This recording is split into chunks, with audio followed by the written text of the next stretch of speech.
Good morning, all. Good morning, Dr. Anya Peterson Royce. It's such a joy to see your face. I'm sorry, we're dealing in this virtual world, so for some reason, our Facebook Live page isn't working appropriately, so I'm trying to get it all running succinct. Ah, And so that's why I'm 2 minutes late to getting onto the call, but I've been here just trying to get everything, and I think I've got the live set up now. Students are still logging in. It's such a joy and a pleasure to see you this morning. I would like to introduce you to our director of dance, Meg Paul, who is the only other face that we see on the call, and there are some of the students coming in now. Meg, great. our ballet diva, our contemporary diva here at the university, who's running the show and has a connection to complexions and does a lot of work with them and keeps everything Mhm. up and up here. I told Meg that she needed to make sure that she could show her face to you for at least, I know, Thank 1,000 you of very, us. yeah, thank you very much. Yeah, it's good to meet you, and Great to I'm meet really interested in your program. And Ras, I love the title, "Movement Matters," right? Come on, that's really what it's about. You know what I mean? Right, right, right. Further ado, we're just gonna jump right on. These are very informal discussions. I have all of your presentations and things pulled up, so I'm ready to go. So I am going to take this opportunity as some of the students continue to roll in to introduce Dr. Anya Peterson Royce, and I'm not going to say a lot about her bio because you all can read that. I'm just going to talk about my personal relationship with her and how much of a mentor and an inspiration she's been to me throughout my career. I did not really know who she was. I met her in passing during my time with Pilabolus. And again, it was just in passing, but did not really understand how influential she was to dance and the anthropology of dance and dance research and dance as a cultural study until I applied for my program at the University of Limerick in Ireland. And as it turned out, she was the external evaluator for the master's in ethnochoreology program. So after I got into the program, she reached out to me and said, "Hey, you may not remember me, but not only was she the external evaluator for that program, but she was also writing a book on Pilabolus at the time. And she interviewed me for the book. Fast forward to me finishing my master's, which she evaluated my thesis and my dissertation and made sure that I was an appropriate ethnochoreologist by the end of my 1 year term. She also became an advisor and a mentor for me doing my PhD in arts practice and really helped me cultivate my exploration into Ethio modern dance and was always there to reassure that I could do the academic things, I could do the writing, even though she knew me as a performer. And throughout my time at the University of Limerick, as circumstances would have it, the person who was supposed to evaluate my thesis, my dissertation for my defense, she passed away. So, of course, Dr. Anya Peterson Royce stepped in to be the external evaluator for my dissertation and my PhD in arts practice. And I think through my research, as many of you know, and you've heard me speak about, my connection to somatic processing became very prevalent, and especially with my career with Pilabolus and recognizing how much of what I was learning with Pilabolus was very somatic. It was a huge revelation for me. So I reached out to Dr. Royce and said, "Hey, I have this whole new revelation about my process." She was like, "You should write about it." And lo and behold, that writing, she's now curtailing into a chapter in a book that she's completing about Pilabolus, and I'm sure she'll speak a little bit about that in her presentation today. But I would like to turn it over to. It's too much to say about what she's done. This is why I say read her bio, read the CVs, like read some of the information that I sent out to you about some of the writing that she's done on dance. It's just more important that we hear about her career path, the things that she's done in contribution to our own career paths, and hopefully she can plant a seed in the hearts and minds of all of you about the importance of research in dance and dance that carries cultural knowledge. So, without further ado, I would like to turn it over to Dr. Anya Peterson Royce. Everybody's applauding, I'm sure, in the virtual space which we are in. And so the floor is all yours. Thanks so much, Russ. And I'm just going to tell you a little snippet of how I first saw Ras. And that was in a performance that Pilabolus did in Indianapolis. And I went up there because I was interested in the company, because it's an unusual company, both in what the works that they do and the way that they create them. And I was just struck absolutely mouth open in this one piece where Ras came forward and danced. And I couldn't get it out of my head. I went home and I was still awake at about 2:00 in the morning, thinking about what I'd seen. And I wrote a poem about it, which I sent Ras later because his performance was so extraordinary. And it was not that the technique was spectacular, but it was the embodiment of feeling that really came across those footlights. So thank you very much, Ras. And I all of the students who are here are really lucky to be working with somebody like Ras, because he really understands dance from the body out and back in. So thank you. I don't know what you thought about the poem, Ras, because I don't think you ever wrote back about it. He's gone a long way from. Oh, about the poem. The poem. Here's the thing. I didn't know who you were. Okay. Pilabolus had the poem. You had sent the poem to Pilabolus. They gave the poem to Matt. Then Matt gave me the poem and was like, yo, he didn't really give me the explanation of who wrote the poem. It just said Anya from Indianapolis. Anya from Indiana. I didn't so it was just, there's this lady, she's an older lady. I think she does research in dance. She wrote this poem and I read it and I was like, oh, this is slightly provocative. And so I was like, I don't know how, but I saved it. I saved it as a piece of memorabilia just because, my time in Pilabolus. Then when I was finishing the summer after the first year of the master's program, I was back at my mother's house sifting through all of this stuff and I stumbled upon the poem.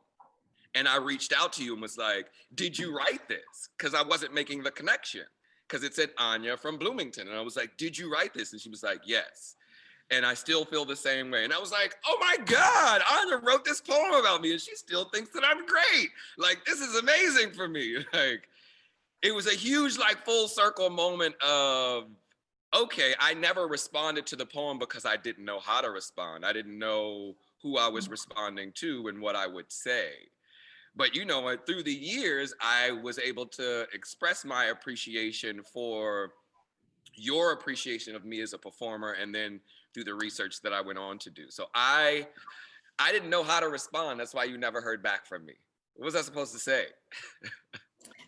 Actually, that's interesting because I never knew that it went to Pilabolus and went to Matt and he sat on it and then sent it to you. But it circling back to the way you've titled this series of discussions, Movement Matters. I mean, that's one example of how movement really matters. If you can reach out like that and touch somebody sitting in the audience and move them in the way that you did. So that's why I bring it up. So let me tell you guys a little bit about my background, because in Ras, if you've got the first 6 PowerPoint slides, that'd be helpful with that. I like most dancers who start out young as dancers, I still think of myself as a dancer. And speaking with dancers, Pilabolus dancers and ballet dancers here on campus and other dancers, it's clear that once you've been a dancer, it just kind of hangs there with you. So when Ras asked me to send a photograph, I decided not to send one of me dancing. But I did include a couple of them here so that you can see my sort of first introduction. Actually, it was not my first introduction, but Yeah, you can go to the next one. And I use the word embodied because that's basically what we're talking about. We're talking about a form that's in the body, not somewhere else. And I'll tell you a story about, I was went to Southern Methodist University as their provost, and I ended up teaching a ballet class at their campus in Taos because the ballet dancer got sick. And so I filled in. So here you have the provost anthropologist teaching this ballet class. And one of the distinguished professors from Southern Methodist was there and watched the class. And afterwards she said, you know, it was really interesting, but you were so quiet, you hardly said anything at all. And my answer to her was, I was listening to their bodies. And for me, I mean, I didn't think about why I said that, except that later I realized that's where it all begins, is with the body. So my father was a pharmacist who put himself through school and supported his whole family because his father had died. And he had been an athlete. He played minor league baseball for the Oakland Seals.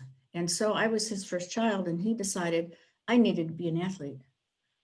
So from the time I was about 4 years old, 5 years old, he was teaching me everything he knew about basketball and baseball. I was a fly ball picker upper at the Oakland Seals for a long time.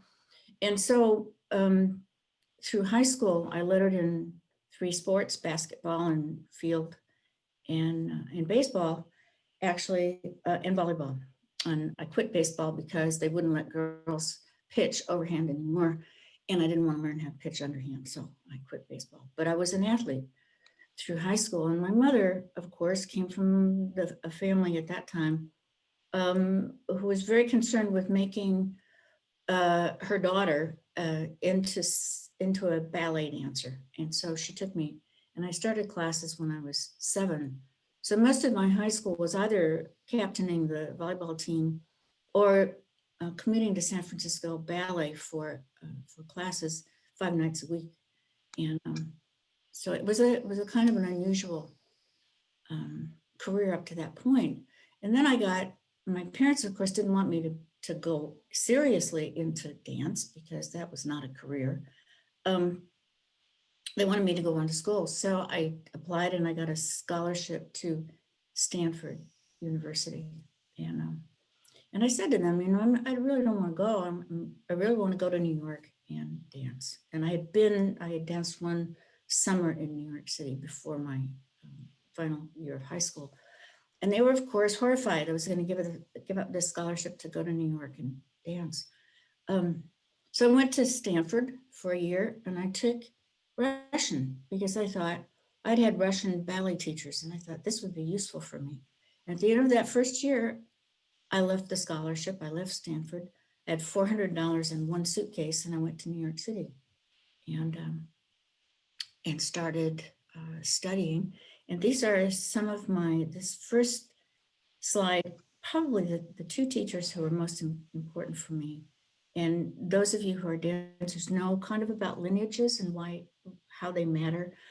So this was Anatole Vilsack and Ludmila Scholar, his wife, who were probably my most important influences. And it was a post-classic Russian style in the tradition of Fokine, which is very different. And so those were 2 of them. And this is me in the hat at the birthday mass at the Russian Orthodox Church in New York City for Svetlana Beryozova, was one of the great dancers and was a student of Vilsack and Scholar. So I was very much brought into that kind of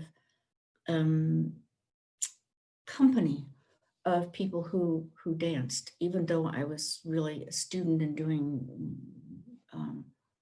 sort of auditioning for companies at that time. Next one. If you can do the next one, Ras. Yeah, so this is Vilsack, Scholar and Vilsack over there on the left side. Fokine in the center who revolutionized ballet, actually. And we're going to talk a little bit more about what he did, because as you can see in that particular pose, first of all, his back is to the audience. His hips and his shoulders are going in different directions. And he's leaning back off the center balance line.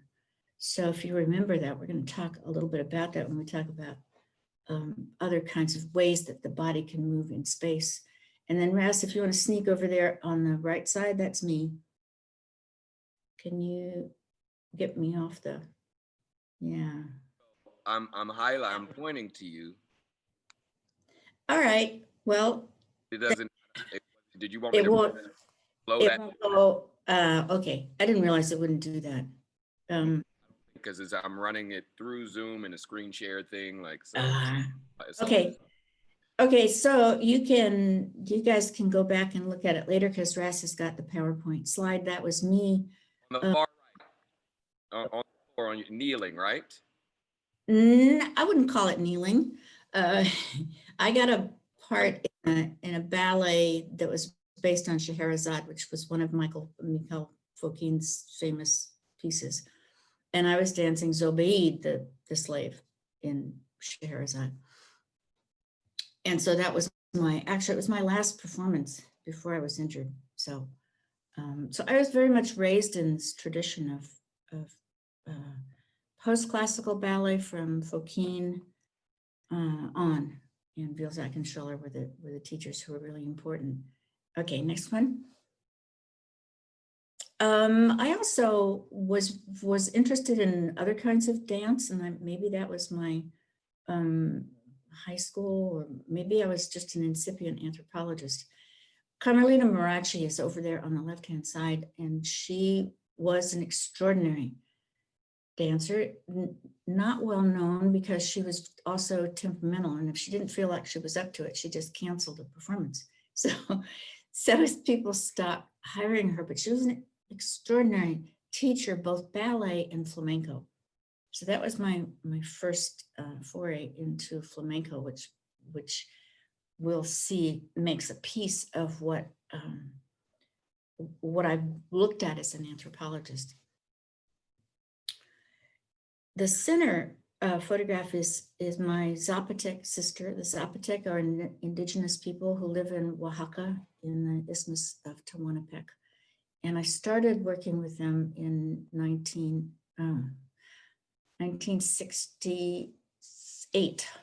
Okay, so it's a long time, and we're probably more than 50 years as working with them as an anthropologist. Delia was a dancer, and in 1967, I had gone back to Stanford at this point because I was injured, and so I thought, well, all right, I'll have to do something else.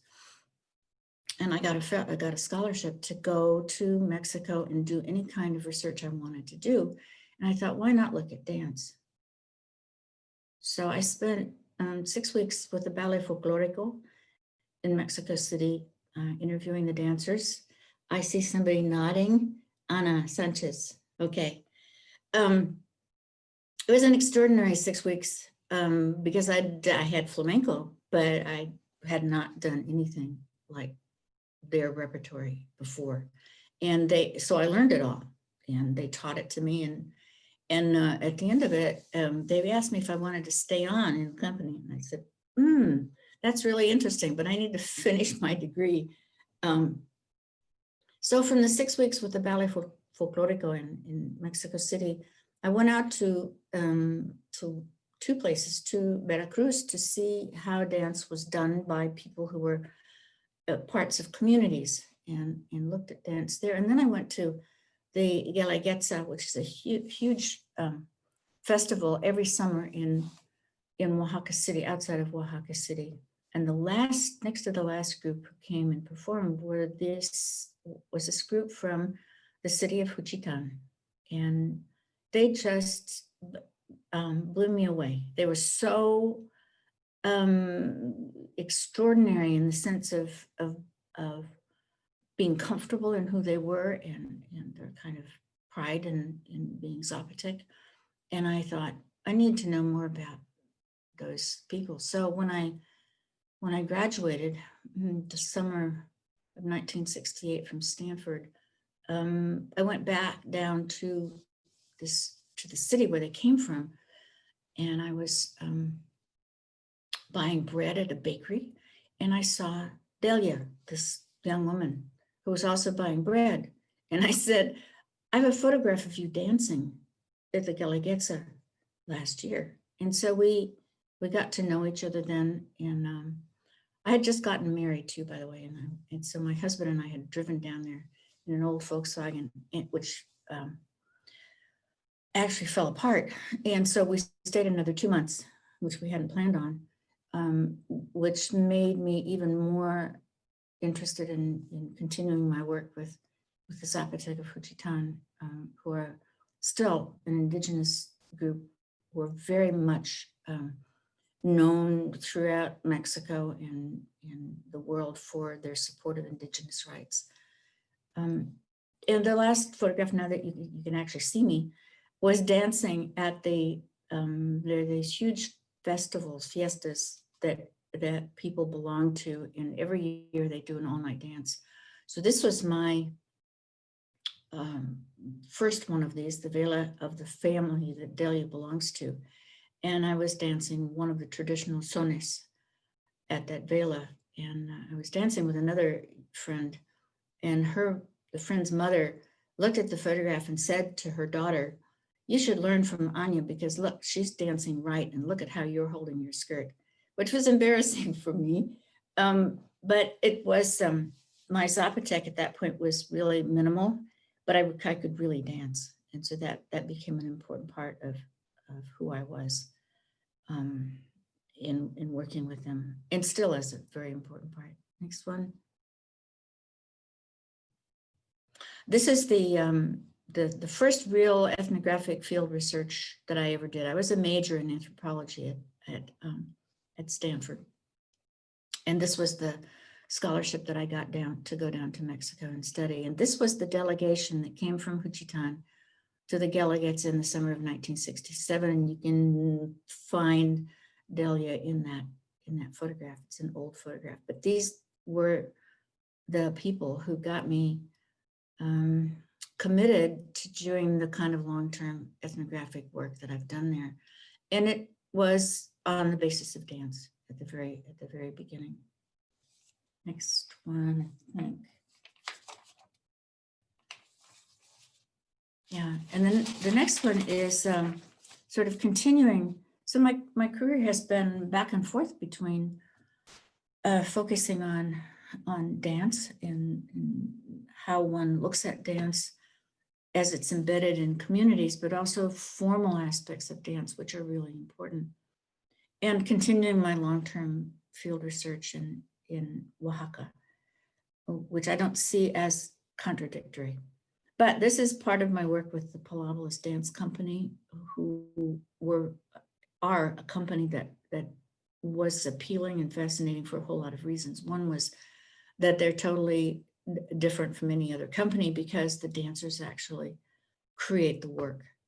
So you get and Ras can talk more about this, but you get in the studio and for 3 weeks, you just generate movement, improvising movement. And dancers don't have one traditional technique, which is more common for most companies.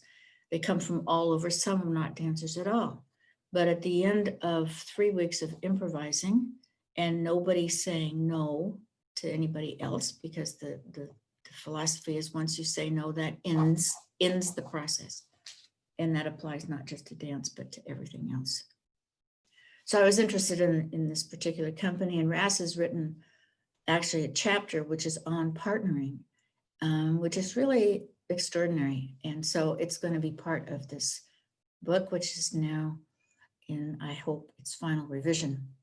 So all of these experiences for me, starting out with learning baseball and volleyball and exploring all kinds of dance and working in as an anthropologist whose job it is to listen to people's thoughts and stories and try to tell those stories in their voice. So that's kind of very short. This is one of the founders and directors. You can see him kind of sitting there at his desk in his typical outfit with a skull cap on and flannel shirt. He's from New Hampshire, so that he's a kind of a New Hampshire guy. And the backdrop are photographs of the company everywhere. And he's kind of sitting in his office there. An extraordinary person. And when you get to look at the book and read the book, you'll learn a lot about how important this particular person was and how important that company has been for me in really understanding a very different way of looking at movement and looking at dance. I think Robbie is in the majority of those pictures. Okay, well, it was. I probably could go back, and you're probably right. He was, yeah, he was an extraordinary guy. There were 3 guys who formed this wonderful company. None of them was a dancer, not one of them. I think Jonathan was probably in physiology or some science because his dad had been. They were all at Dartmouth College. And I think part of they took a modern dance class and they thought, this is a way to meet girls. I was teaching the class, if I'm not mistaken.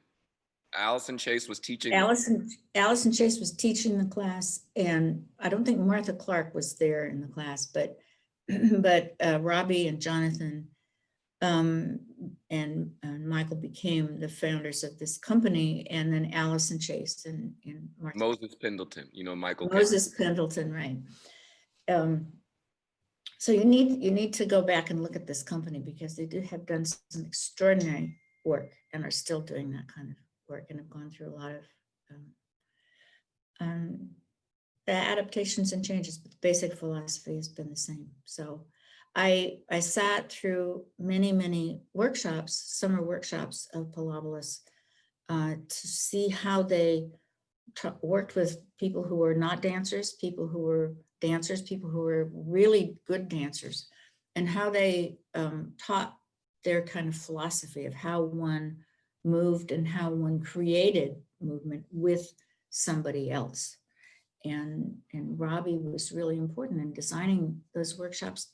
And one of the things, he was also important in after school arts programs, because he believed that if you got kids at a young age and you gave them the tools to explore and to be good at one thing, they could then use that confidence they got from being able to do this one thing well, to step beyond that and try something new. And so that was his basic philosophy. And I think that's what has motivated a lot of these after school arts programs and things like that. And it's one reason that being really good at one thing doesn't mean that you're stuck with one thing. It means that you're able to go on and do something else. And there was a poet who was on our faculty, Yusuf Kumanyaka, and he was part of a workshop that we did on notions of beauty. And at one point, somebody was asking about passion. Don't you have to be passionate to be a poet? And he said, passion without discipline is sentimentality. And that has stuck with me. It struck me then, just like Rass's performance stuck with me. But it was one of those moments when you realize that somebody has said something really, really important and something that matters, that you may have all of these things that you want to express, but if you don't have the means, if you haven't put the time in, or you don't have the drive, then what you say is limited.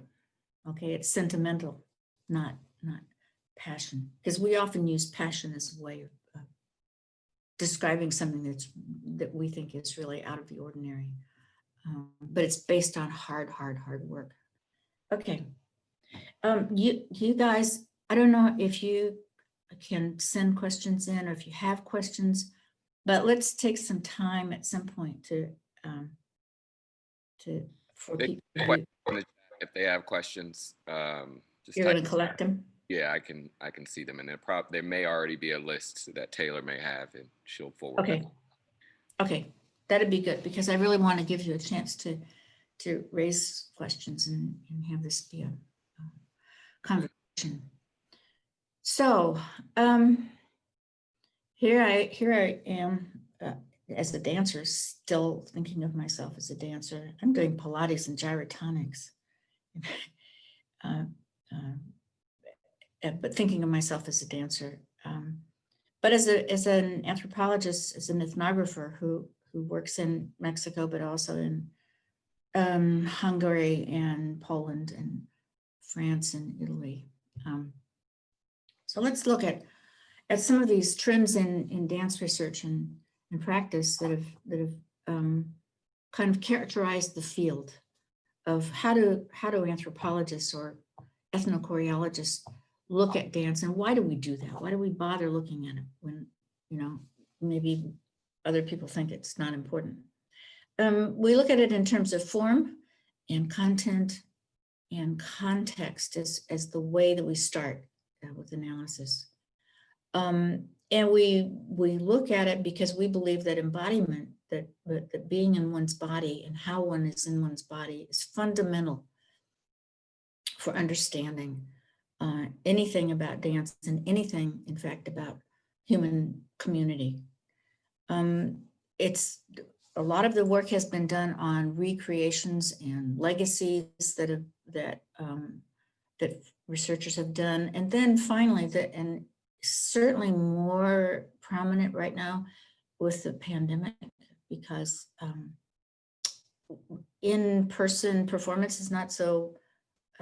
We don't see it very often, but what we do see are places like the Joyce Theater and the American Dance Research Unit, putting on Zoom, on video, on YouTube, performances that we had never been able to see before unless you were actually there and bought a ticket and went.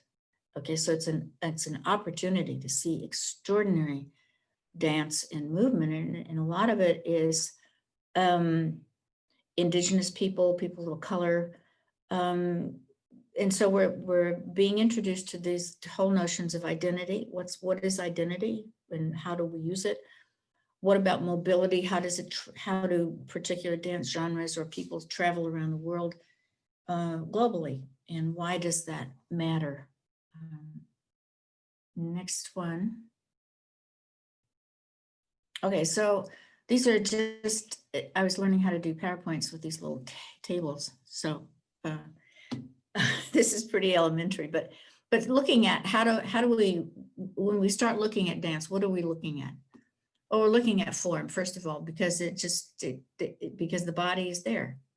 And so that's the first thing that strikes you is the body. So we're looking at the form of the body, the form of the dance, the form of the dancer, the form of the dance. We're looking at the content. That is what is going on there. What, if anything, is the dancer projecting or trying to say? And then we look at the context. What is is it a theater performance? Is it a workshop? Is it in Bali, for example, there are all-night performances that take place in compounds, and people are walking in and out of those compounds all the time. So it's not a proscenium stage. It's not doesn't have any fourth wall. Okay, so the context can be quite different, and we need to pay attention to that. And so the components of form are, first of all, the body. No dance without a body. And then technique. And those of you who are dancers understand technique. It's the building blocks of any particular genre of dance is the technique. And then style is what an individual dancer brings to that particular technique. So it goes beyond, or what a choreographer like Fokine brings to it, or or a flamenco dancer like Antonio Gades had a particular style that characterized his performance and which he passed on to students. So it can be one's unique style, or it can be something that you teach as part of a genre. Okay. Next one, I think. Okay, effort shape is a really interesting way of notating and analyzing dance. I don't know it, I don't do it. But we were at a workshop. The Committee on Research in Dance had a workshop in Hawaii, and it was taught by one of the really great Balinese dancers and teachers. And I have to say that was my first of two experiences with Balinese dance, and I couldn't move for a week after that first workshop. We'll talk a little bit more about why. But Irmgard Bartenieff, who was the person who created effort shape as a way of looking and describing and how do you see dance, has these things that we look at in this thing. So what's the attitude of the body? How is the body in space? Is the stance a wide stance, or is it a narrow stance? And we'll talk about that too. And we talk about clowns. Relationship of the foot to the ground. Is it kind of trying always not to be on the ground, like point work in ballet? Or is it into the ground, like most Native American dance in North America? And how do you use space? Are these movements always linear, or are they making circles? Or are they making spirals? How intense the involvement is important. Parts of the body that get used most, and genders and gender differences. And the interesting thing about this effort shape is that in addition to being in Hawaii at a Balinese dance workshop, the Committee on Research in Dance also went to Arizona and looked at the Yaqui Easter, week-long Easter ceremony. And dance is an integral part of that ceremony. And we were not allowed to take photographs. We were not allowed to take notes. We couldn't have any pencils or pens. We just had to go and look. And at the end of that week, we all sat around a table, and we were supposed to tell other people what we saw. And the only person who could do it was Irmgard Bartenieff, because she was used to looking at these things, how the body is, relationship of the foot. And even though she couldn't write it down, she was looking in a way that made her remember all of that. So it's real, those things are really important ways of looking at dance and trying to understand dance and trying to understand the difference in different cultures and how they move. And within cultures, it's also really important. We're going to talk a little bit about that too. So for example, most of the Pueblo cultures in New Mexico and Arizona have ceremonies that involve the whole Pueblo. So everybody dances in these ceremonies. And the dance is foot into the ground. The space is linear. People are moving in lines together. They're moving all at the same, with the same step at the same time. So the feet are the parts of the body that get used most. Narrow stance. And then you've got the clown figures who come in from the outside. That is, they're not coming in from the community itself, but they're coming in from the mountains outside. And they come in and their movement is just the opposite of that. They're spiraling, they're circling, they're running, they're moving, not in coordinated movements with each other. So there's those communities have elements that come from the mountains, come from the outside, represent the spirits, right? And their movement marks them off from the rest of the Pueblo because they're special. So you can see that. What inspired me to study anthropology? Okay. So it's really important when you're looking at, because even within one community, people can have dancers who move in opposite ways, and clowns and clowns figures have been really interesting to me because when you're an anthropologist and you're looking at community and how community gets built and put together, you tend to look at the majority, right? But communities have different elements within them.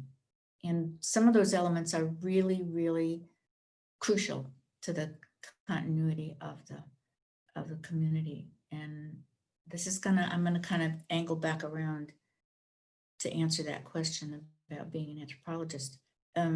One of the people that I worked with quite for many years in this community in Oaxaca was a healer.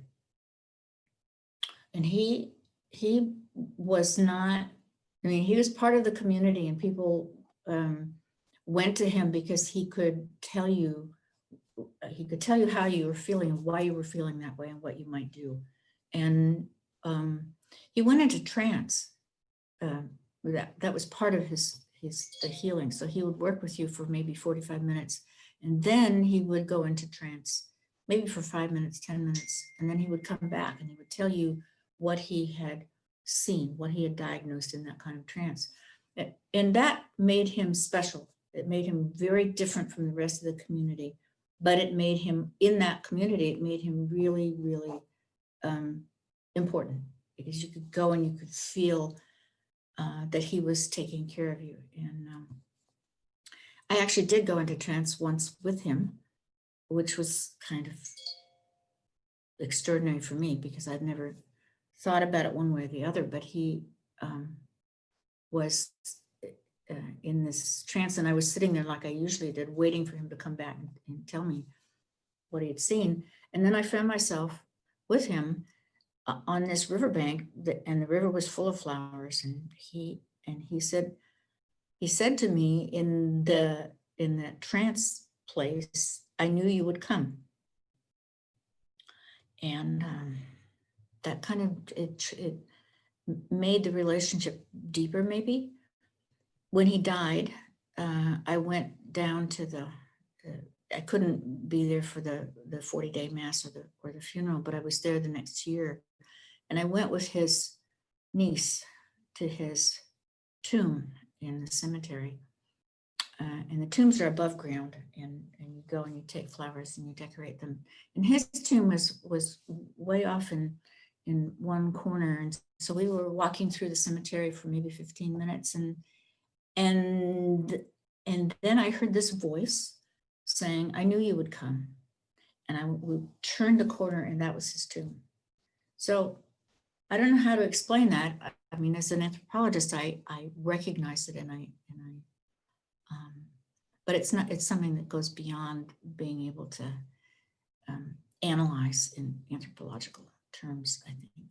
I don't know if that answers the question. Why did I become an anthropologist?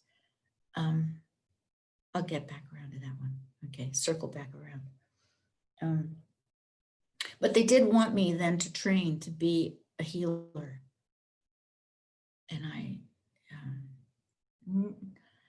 was not ready to do that. So one of the things about being an ethnographer, and particularly if you're working in a community for the length of time that I've been working with the Zapotec, is that because you're part of the community, you have to do that. You have to do your part as a member of the community. But I also have to come back and teach at IU, and I have to write, and I have to do things that are not necessarily what I would be doing if I were living with that community. And they understand that, and they give me that freedom to be two people and to go back and forth. And I think that for me, it is one of the ways that I can be be an ethnographer, work with a community I do at least a third of my writing in Spanish so that the community has what I write available to them. And I'm involved in other ways in helping things in the community. But I can also mentor and teach and speak to a different audience. And part of what's important about being an ethnographer is being able to present to the world, to other people, the kinds of extraordinary peoples and communities that are in this world that they would never have an opportunity to understand. So that's it's a long way around. Okay, sorry about that one.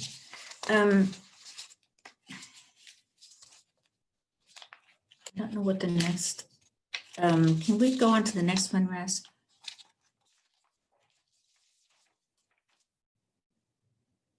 Yeah, okay, so content. So we're looking at form and we looked at body, right? And we looked at technique. And if you're now talking about content, it can be a whole bunch of stuff. It can be the choreography, it can be the narrative, if there's a narrative, it can be the performer's interpretation. It always is the performer's interpretation. And then it's staging, music, and costumes. So these are things that you look at if you're looking at dance. Next one.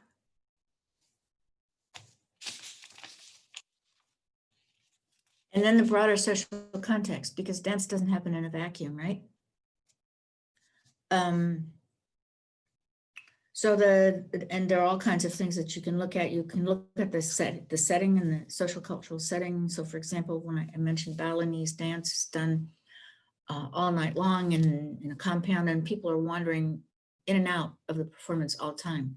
So as opposed to what we're usually used to is a stage performance, although that's very different. Performers in society, what kind of roles do they play? How do we hear their voices? How do they matter? And that has changed over time as well. And we'll look at, when we get to looking at old dancers, I think when I wrote about that, I wrote old and then I put parentheses ER at the end. So older dancers, because it's a book on old musicians and dancers. But I think they're just older.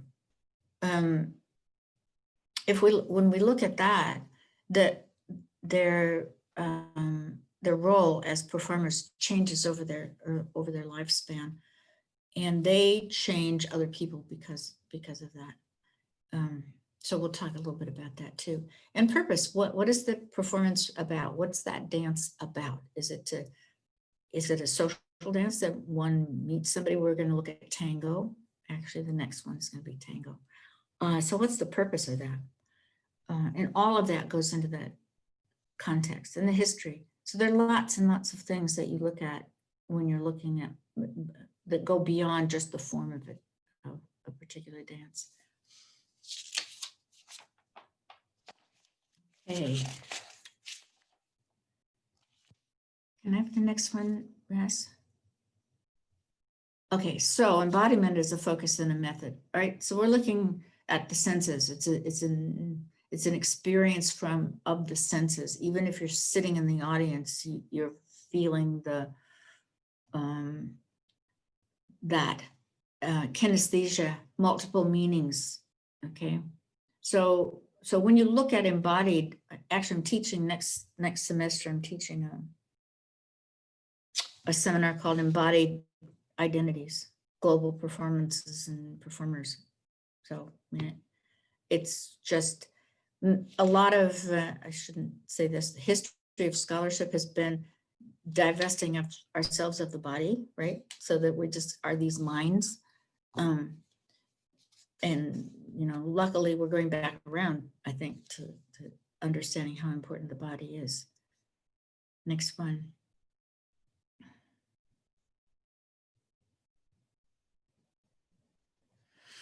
I don't know how many of you are familiar with Matisse, the Henri Matisse.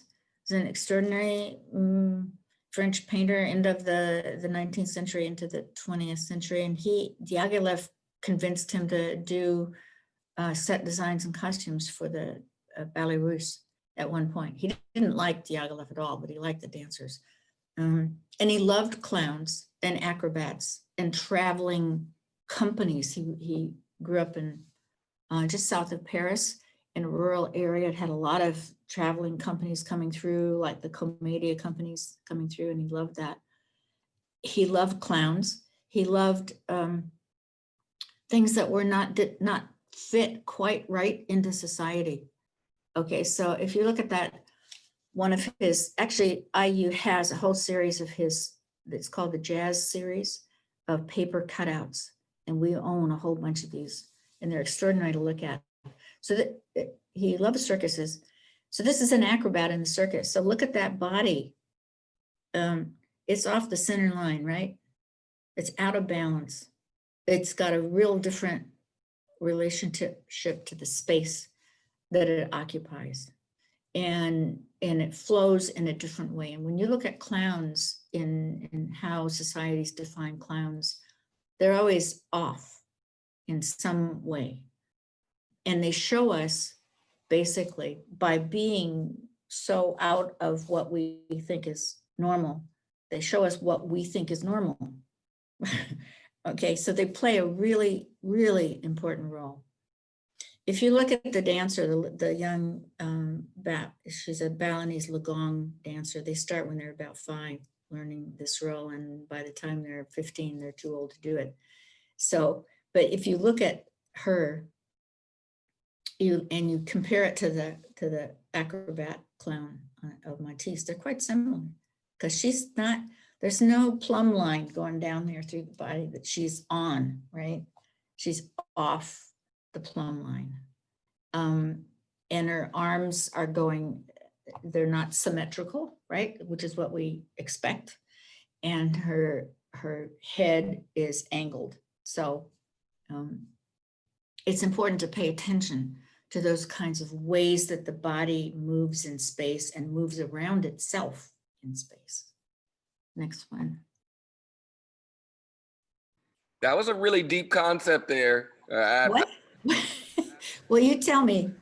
I have to pause for a second because yeah, I was, and I think Hunter's on this call and Carrie's on this call. They're 2 students in my dance class, and I essentially we explored Java and Balinese dance and the similarities and the differences in their connection to gamelan. And the Lagong was one of the things that I had the students put themselves, it described the placement of the body in particular dancing style, this traditional classical style. And I had the students mimic it based upon, like, okay, put your arm in this direction, put this arm here, put your body off the center of gravity, like, and how does that feel? Imagine having to do that as a part of your repertoire every day, and you develop the muscle that allow you to support those shapes. But the really interesting thing to me also is the notion of why they're in these shapes within the Balinese and in the Java society, and what the spiritual elements and the energies are that compel them to make the faces that they do, the types of messages that they're attempting to convey with their body, and how that correlates with a clown and how we look at clowns in society. And how, like you said, clowns are like comedians. They have their finger on the pulse of what's actually happening and can show us in a satirical way our normal state of being. And there's something that correlates within the Balinese culture because so much of what they do within their traditional dances and traditional performances are a part of their everyday state of being.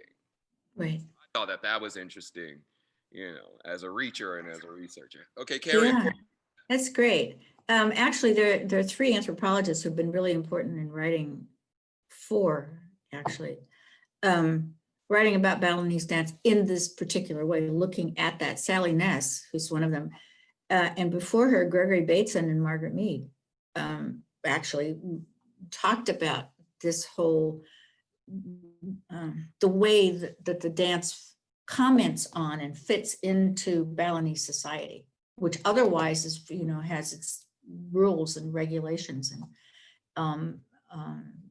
and especially when you look at trance dance, which is like Tafeli going into trance, that's not allowed. I mean, that's, not normal kinds of behavior. So can you cue up the Lagan piece? Because we can just look at it now.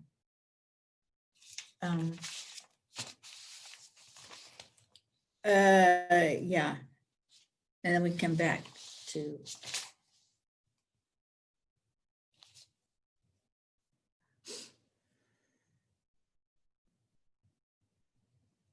Sorry, guys.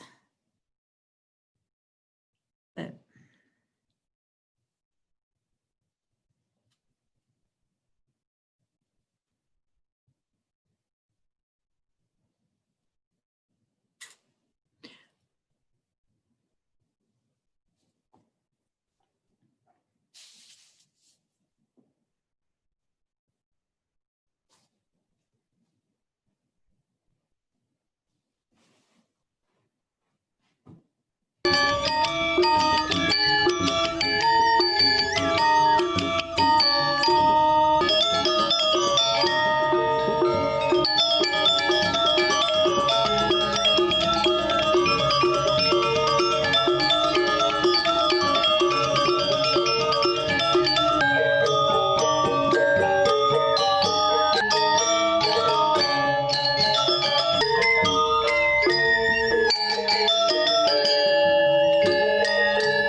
Thanks, Raz. Any observations on that? I mean, Balinese dance is taught with the older, usually a really older recognized dancer standing behind the student and putting their body into the positions that they need to be in. Okay. What if you're looking at that as a genre, what parts of the body are really important? Did you notice? Anybody? Ras, you can talk if you want. Oh, you want me to talk? Like No, well, I'm inviting people to comment about what did you see in that in question, what parts of the body seem like of the utmost importance in yes. this particular movement, this dance, this performance? Mhm. I was struck by the wildness of movement of the eyes. It's Lisa McCabe. That Andrew says the hands, Laura Yep. says the eyes and the face. Arnell says the arms and the focus. Brianna Mhm. the arms. The face and the eyes were very specific. The eyes and the hands, the eyes, the hands were expressed. Got a lot of eyes and hands and faces. Yeah. Yeah. As the important attributes of this and the focus. Right. I'm looking for my students who are in my intro to world dance class who actually did the unit on Balinese and Java to speak about the characteristics because we spoke about this in class and it's in the book. So, but a lot of eyes and hands. That's what I'm seeing in the posts. Okay. Okay, great. And what about the hands and the feet? You didn't get to see much of the feet, but in terms of shape, the shape that they make in space. Anybody? Very different from. I can speak I to can't do it with my hand, but the hands are curved way back. the fingers are curved up. Yeah. Like put their hands Right. the fingers are up like this. Yeah. Right. And the feet too. So that you've got a foot that has the heel on the floor, the ball of the foot, the arch is up and the toes are turned back. Right? Yeah. Yeah. Is very specific. Yes, Right. there's correlation. Autumn, are you in my class? There's a we drew that correlation between the mudras of India and the Yeah. relation between the articulation of the fingers and the hands within Javanese and Bali Mhm. styles. The eye movement and hand movement Right. is similar to mudra. And yeah, Anna, thank you for repeating the words, typing out the words that I just said. You could have waited for me.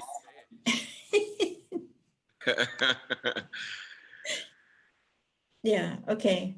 And then if you're looking going beyond parts of the body, how about how the body is standing, or how is the body settled, or the parts of the body? This is actually what got me in both master classes. I could not, because I was training classical ballet, right? And even flamenco, which is quite different. Yes, Anna. Anybody?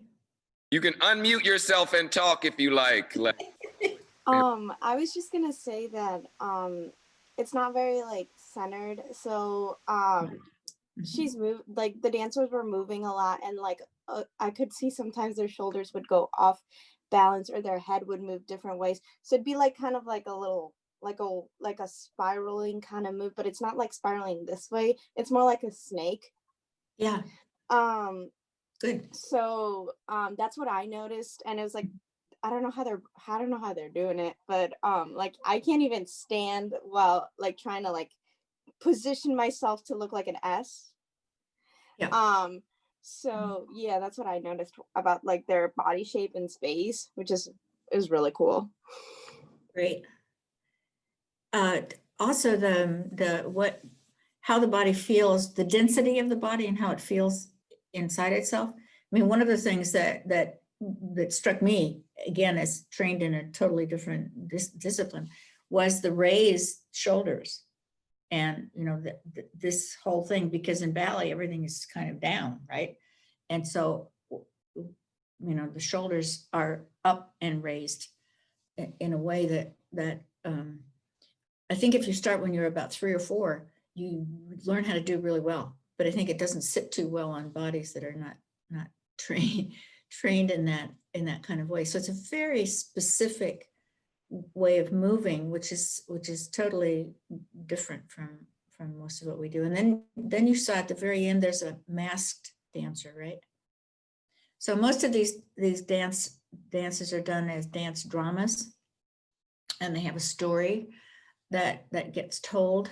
And so this is an old wise dancer who comes at the end, and he's making a comment on what's going on. The Logong dancers, the very young girls, are kind of the welcoming. Usually in Logong dance, it's a welcoming dance to the people who've come to look at it. And then there's an older male dancer that dances with the Logong. So there's a kind of a duet going on in there too. So there's a story being told. In the context in which these dances happen are, again, it's an old palace, or it's a compound that has this kind of staging so that you can come in and out and down the stairs. So, which is used particularly when you have pieces that are about the dragon and the witch, because they need to make those kinds of extraordinary things. But the masked dancers always interested me, because the eyes in unmasked dancers are so crucial that I don't know how to explain the use of the mask, except that it keeps the identity. And these performances, again, go on all night long. Start in the afternoon, they go on all night long. In the morning, people wander in and out. So, because people know what the drama says, and they know where the particular parts are that they want to see. So it's like theater used to be, where you could wander in and out, and if you had a favorite actor, you could just come in when they were on stage, and then you left and went and had something to drink, right? And then you came back and sat down. It's not like having to sit through a whole performance. You pick and choose what you want to do. And so it's like the Commedia dell'arte troops were. There were favorite players, favorite parts. And so people would, you didn't have an audience that you could count on being there all the time. Okay, so this is a form of dance which looks at very different kinds of things, and emphasizes the importance of looking at shapes and weight and parts of the body and things like that. It's also a form of dance, and Sally Ness talks about this. She wrote a book about Philippine dance, but she's also written about Balinese dance. And she and Gregory Bateson, in fact, talk about the relationship of the dance, what's going on in the dance, to what goes on in the culture generally.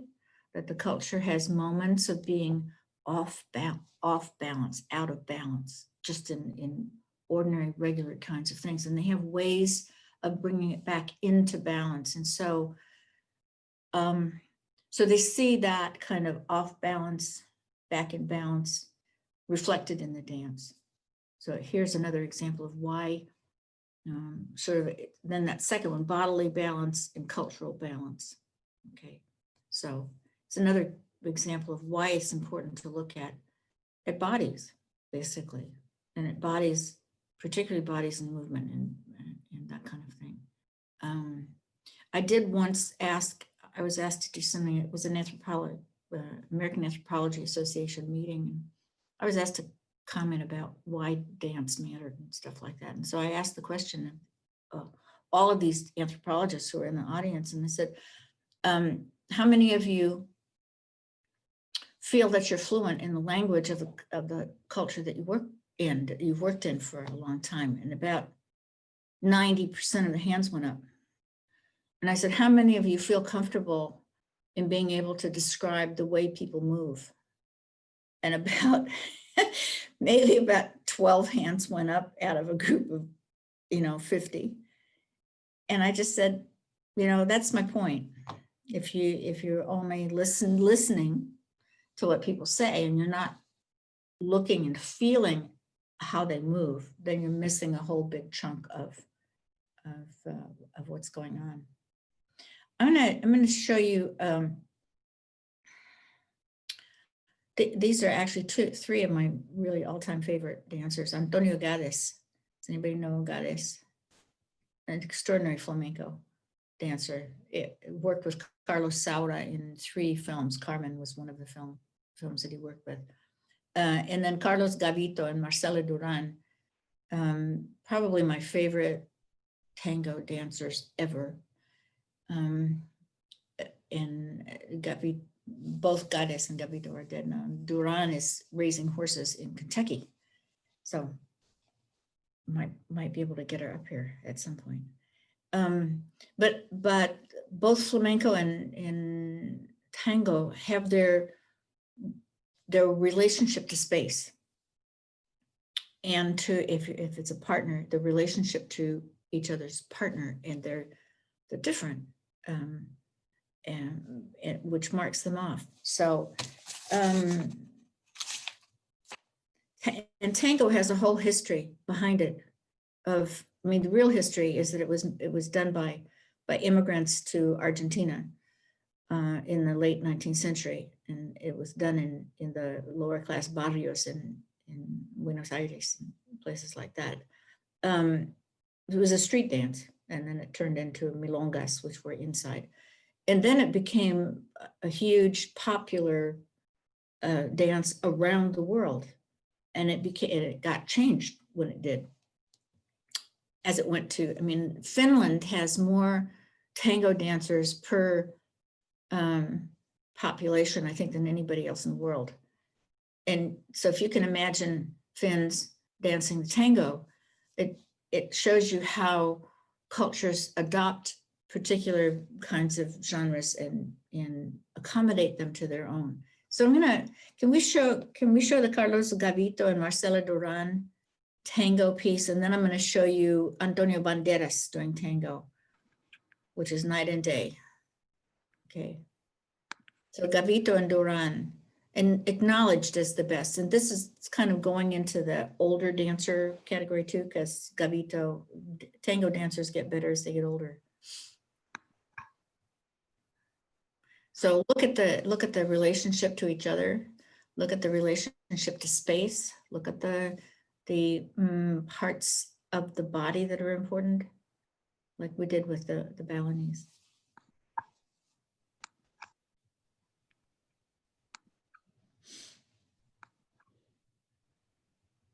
I'm also going to post the link in the chat if someone prefers to watch it themselves or watch it back later. Yeah. If it's Okay.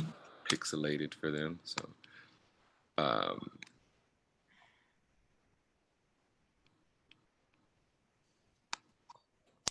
performed by Marcela Duran and Carlos Gavito, here is a piece dedicated to Evaristo Carriero.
Yeah. Carlos, thank you. Poised, elegant. Yeah. Yep. Gavito wrote about tango too, and he talks about dancing silence. And there's so many spaces in the tango when one is not moving, not dancing, right? But those are spaces that speak, as you, those of you who commented, you know, those are spaces that are not boring. I mean, you don't feel like you need them to be filled. They're communicating something really important. And Gavito and Duran danced together for many, many years. So what's the basic kind of relationship between the upper bodies of the dancers? Yeah. Anybody? Yeah. Okay, thank you. That's a really good comment. When they weren't dancing, the relationship was so close. Yeah. Yeah. They were connected. Yeah. Okay. Has anybody seen international ballroom competition tangos? No, sorry, I don't have a, you can go on YouTube and find them in international ballroom, and it's interesting to look at it because the especially in the photograph in the thing of Gavito and Duran, and in what you saw, their bodies are this way. They're leaning into each other, right? So the upper body is connected. And in international ballroom tango, the upper body is this way. So they're holding waists, but the body, the upper part of the body is not connected. And it gives you, as you can imagine, this feeling that you get is totally different, right? Wow. I thought about Pilables for a second because, you know, they have the whole tango. You know, they did a piece called Tango, and I didn't perform. Yes. But Yes. partnering exercise is the weight in and weight away, and what that does to the weight distribution in the center of gravity between the two partners. And Right. in the video that we just saw, the whole notion of weight in gives a different sensibility about the dependency that these two people have on each Right. other, as opposed to the sense of dependency that they have on each other when they're pulling away. You know, Right. this the video shows that there is this longing to be connected, but in the ballroom variation, it's almost as if they're trying to get away from each other but are connected, you know? Right. Right. Yeah, you're right. And it's interesting too, because the waltz is somewhere in between those two. I mean, in my youth, I had a boyfriend who was a member of the San Francisco Waltzing Society, and there were 2 balls a year, and you had to get really dressed up. Started at midnight with a polonaise, and everybody had to come in a polonaise, and then you just waltzed the rest of the evening. And there was a difference between should I call them maybe the immigrant population, the Russian population in particular, and the people who were born and raised in San Francisco, in terms of how the relationship of the body to, and particularly the upper body, because it was much more, it was in between what you saw in the tango and what you saw in international tango, okay, which is apart and together. And the dancers who were from Russia were mostly together, upper body. And you would spend half the night dancing with one like that, and then you would dance with somebody else and have to adjust to them. So it says a lot about not just the genre or the form, but it says a lot about the meaning, and it says a lot about the culture that's doing it. Do we have time just to show you the Antonio Banderas tango scene, the short one from Let's Dance? Has anybody seen that movie? It's an old movie. It's a movie made about a Chicano teacher in LA who did all kinds of things in order to help his students learn. And so Antonio Banderas is this teacher, and giving them a chance to learn the tango.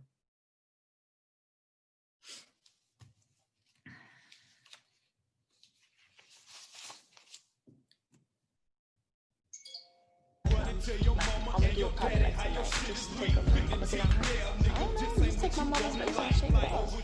I mean, the people talk to me like the blood, the more invasion, all the news. You see the fact that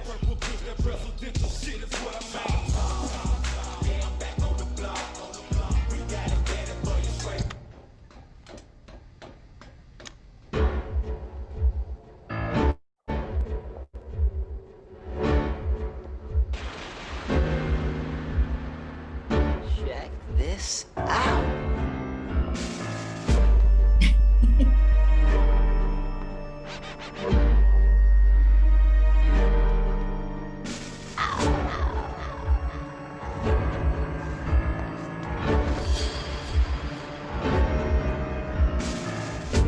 Pasión de arrabal.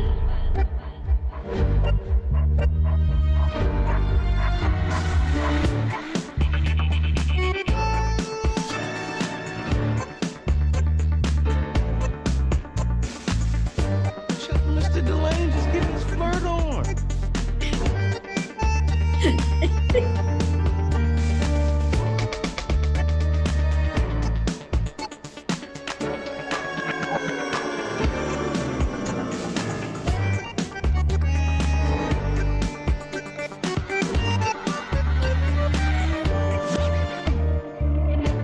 Así se baila el tango.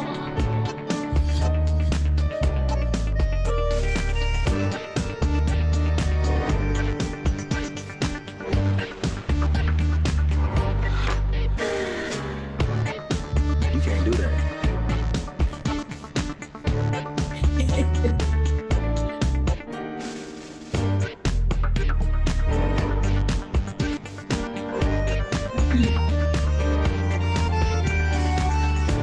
Pasión de arrabal.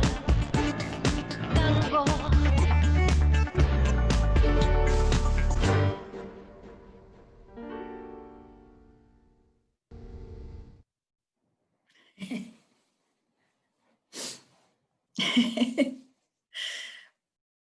Yeah, I agree. Somebody posted that they love that movie. It's a great movie. I mean, if you haven't seen it before, you might want to go back and look at it. But what's the message in this particular tango? And remember that the first tango in movies was Rudolph Valentino. Okay, so what does that say about what people thought the tango symbolized? Because we use dance a lot to make statements about something, right? So what was going on there? And what's the response of these high school students to seeing Antonio Banderas and his partner, right? He can't do that. Okay, they wanted that, right? All right. So it's different and I'm looking at your sexy and flirty. I'm looking at your responses and the difference between how you responded to Gavito and Duran, right?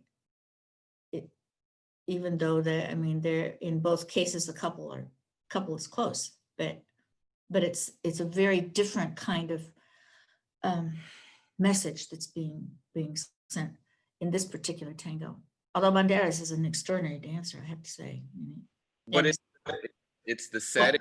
It's the setting. It's the context in which it's being presented. When you look at how the video, it was all about the tango. It was about framing this particular performance so that you could read into just the performance. There was no subcontext as to what we were supposed to be interpreting about the relationship of the two people that were performing.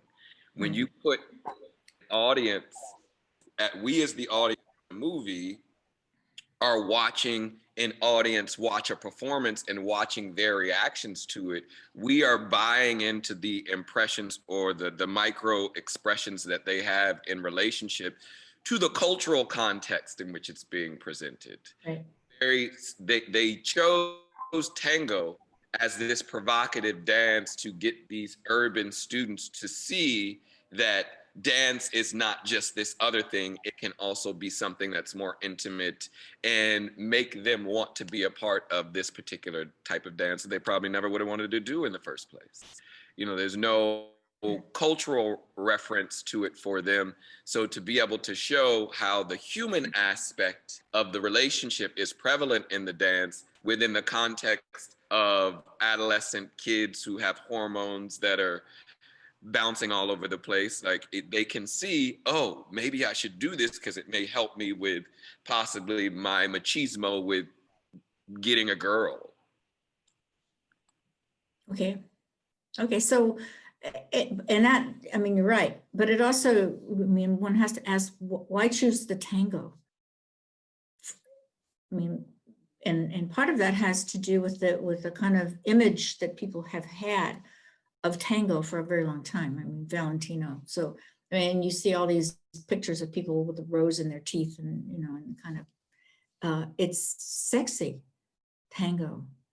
But actually, when you're dancing with somebody who is a really good dancer, it's not sexy. I mean, I have to confess, I went to a milonga here in Bloomington not too long ago, maybe 10 years ago. A milonga is the kind of all night dance where you go and you dance with different partners, right? And I went and I was sitting there at a table, and this man came over and he asked me to dance, and I thought, okay. And so I got up on the floor and we danced this tango, and I have never had, seldom had such an extraordinary experience dancing with a partner as I did with this guy. He was a dentist from Ohio who decided he wanted to learn how to tango, and he was extraordinary. And it was this kind of intimacy, but a respectful kind of intimacy, like you saw in Gavito and Duran. And so, yeah, it was not like banderas in this particular thing, but it was done for different reasons. So, yeah. So it was really interesting. I've not met him since. He's not been back to any more milongas, but he was my favorite partner for a while. Yeah. Okay, we're running out of time. I'm really sorry. The last section and the piece that I sent you to read called Distillations of the Moving Body was, yeah, you can go back and look at that. But the Distillations of the Moving Body, I was again asked to do for a book on older musicians and dancers and their, you know, place in society and things like that. And so once I started it, I got so caught up in the gift that older dancers are in terms of showing, in some cases, showing what a genre really, really can look like and what it can do. And two, in mentoring younger dancers and in encouraging younger dancers. And I think Gus Solomons Jr. Is a friend of mine, and he started a company, and the only way that you got to be in the company was if you were 75 or older. Here he is, Gus Solomons, 80 years old.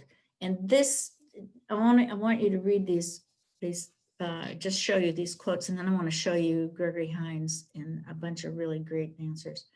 But Gus Solomons, 80 years old, in this company with Carmen de Lavalade and Dudley Williams. I mean, extraordinary. And this quote, an older dancer does not just do something, they start to be something. And I think that the reason I called this Distillations was because of a conversation I had with my then colleague, Violette Verdi, one of the great ballet dancers ever, who said, as you get older, I asked her, you know, how do you dance the same variation 50,000 times and still make it something? And she said, you gradually distill it down to who you are, not what you do. So can we go back to just to the beginning of this thing?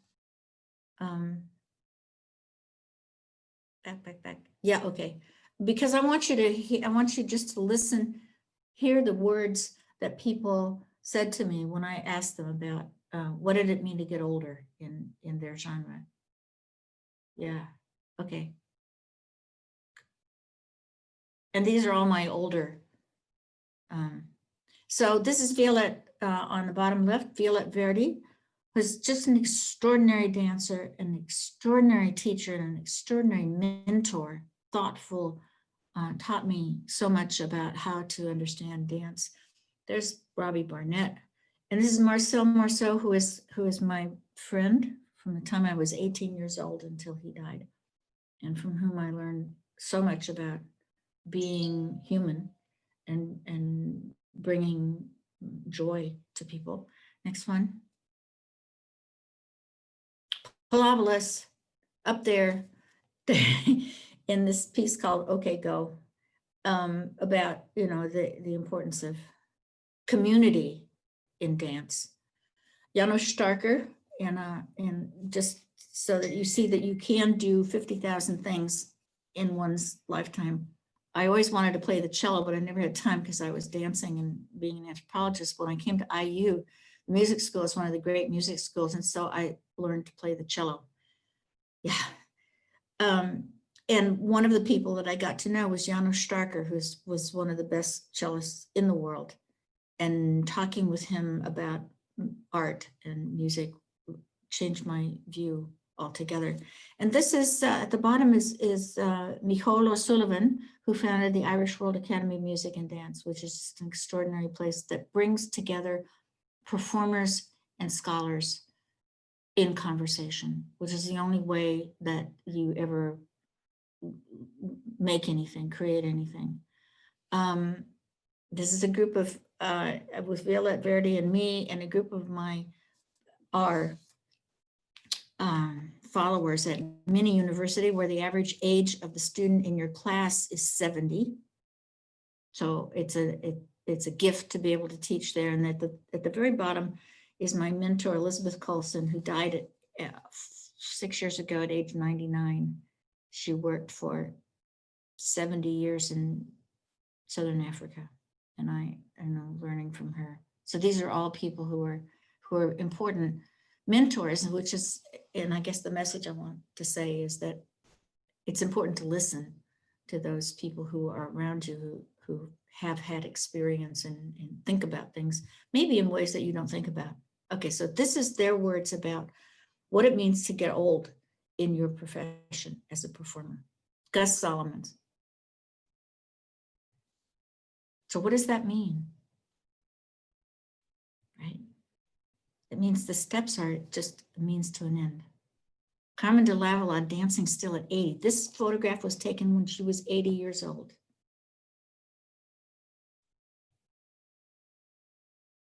Every single movement should tell a story. Starker.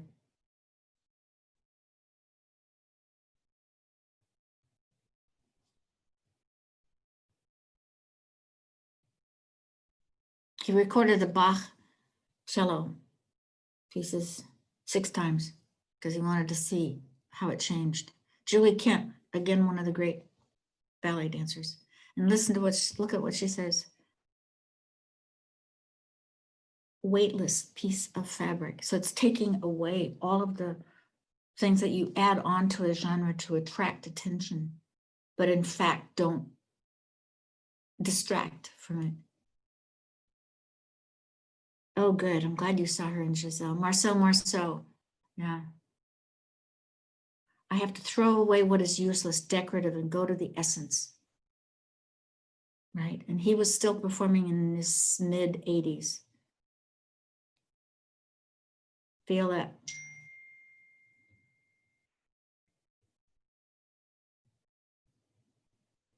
Yeah, distilling.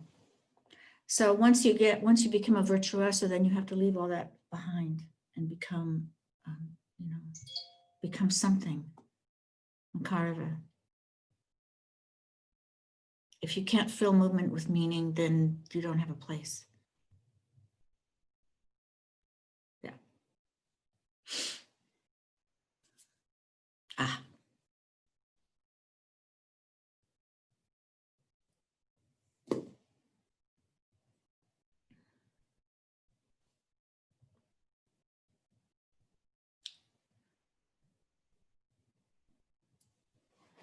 Okay, so if you go back, you don't have to read this whole chapter. It's the book, the chapter on distillations of movement, but it may turn into a book because I got so excited about what I was learning from people in all different performances.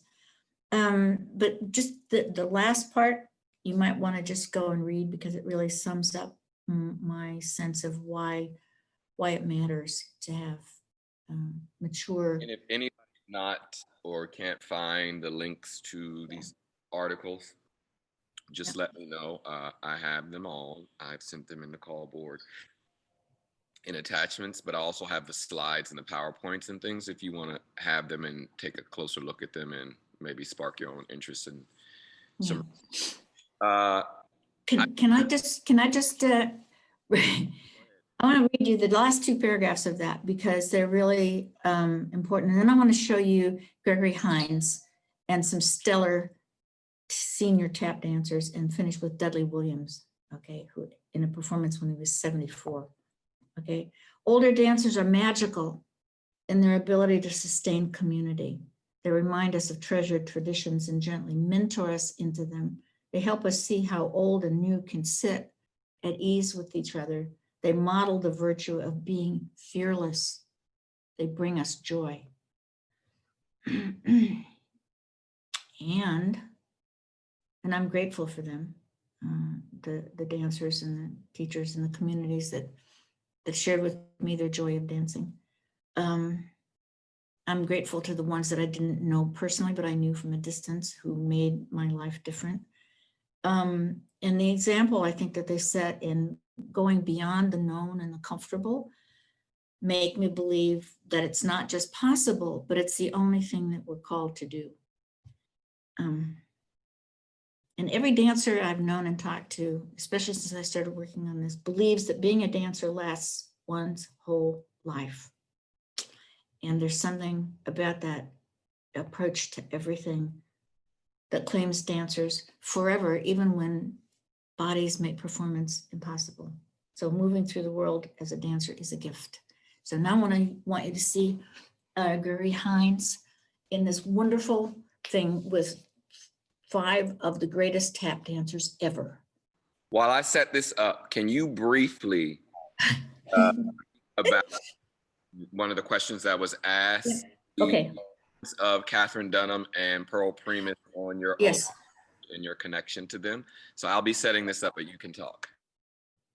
Catherine Dunham and Pearl Primus were 2 extraordinary dancers and extraordinary anthropologists, each one. Pearl Primus worked with West African dance, Catherine Dunham with Caribbean dance, particularly Haitian dance. They were, Dunham was mentored by Saul Tax at University of Chicago, got her degree in anthropology and wrote a book called Dances of Haiti. And both of them had dance companies and taught, and they both decided that the importance of who they were in their role was to show a wider audience of dance that was not what people were used to. It wasn't ballet, it wasn't modern, it was dances of peoples that most people didn't know anything about. And that they made that decision. And I forgot what year it was, but the American Anthropological Association has a Distinguished Service Award. And I nominated both Catherine Dunham and Pearl Primus for that award, and they both got it. So it made me happy because the association was recognizing them out of, there are 9,000 of us in this association. So out of the 9,000, they were 2 who were awarded that. And I can't tell you how important their work has been both for anthropology, but also for the world. So we only have time left to show the video. So That's this fine. closing of our session with Dr. Anya Peterson Royce. Please, thank you so much for giving us time and being present and sharing the importance of why movement matters to you and how your career, if people don't really know it, is indirectly impactful to all the things that we're doing now as performers and exploring our own cultural identities within dance and within movement. So you know how much I have an affinity towards you and how much I love you. I'm so appreciative. The students can see someone who has inspired me, as you always like for my students to know how great of an opportunity they have to study from people like myself as well as the other faculty. But it's people like you that paved the way for people like us. So naturally we stand on the shoulders. So I give thanks and I'm really appreciative. And again, look forward to reconnecting with you in the future and continuing to build. So thank you. Okay. Thank you too, Ras, for making this opportunity possible. And you can give people my email if people want to follow up with questions, and I'm really happy to continue that kind of conversation. It's great. And you're great. I'm glad you're doing such work. Now, it's Anya, it's Royce. Tell me what it is really quickly so I can just type it in. It's easy, Royce at indiana.edu. I got one of the first 3 emails. That's why it's so simple. Okay. And really, I do respond. So thanks again. Okay. Video, you all are welcome to watch the video or start logging off, but the video will play for the next 5 minutes. And okay. And do go back and look at Dudley Williams if you don't get a chance to, because he's something special. I will send out an email with all of the information that you sent me and the okay, great. So that they can look at this at their own timing. Okay. Thank you so much. Thank you. All right. Have a good day. Thank you.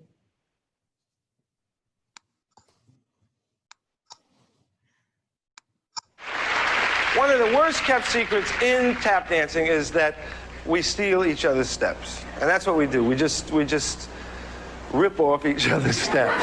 Anytime you see somebody do a really great step, you take it, you try to shape it and make it a little different. And we're all very fortunate tonight because we have masters here. They're masters, right, honey? I'm very happy to introduce them tonight. So we first have Mr. Bunny Briggs. Mr. Jimmy Slide.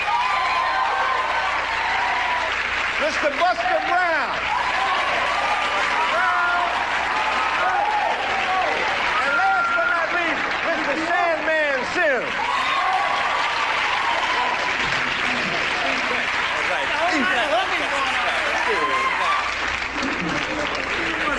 I haven't seen him since this afternoon. Yeah. All right, shall I set it?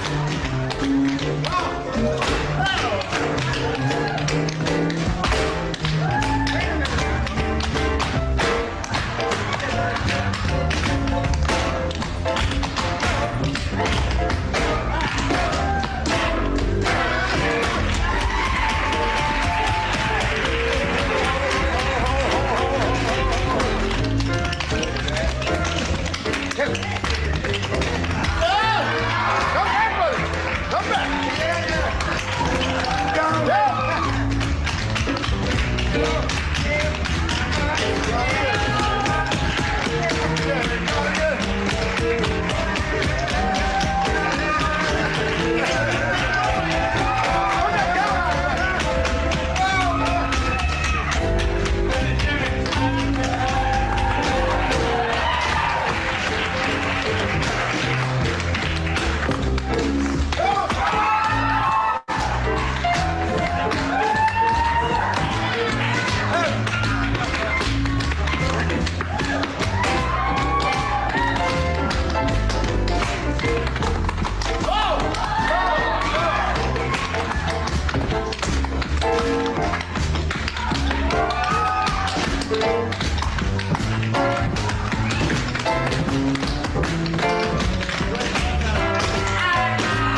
Thank you, everyone.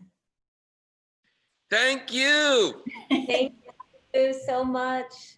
Thank you. We're so Thank glad you. to have you. Wow. Yeah, so we're done. Okay. Appreciate All you. right. We'll talk soon. All right. Thanks very much. My other students in like 5 minutes. Bye-bye.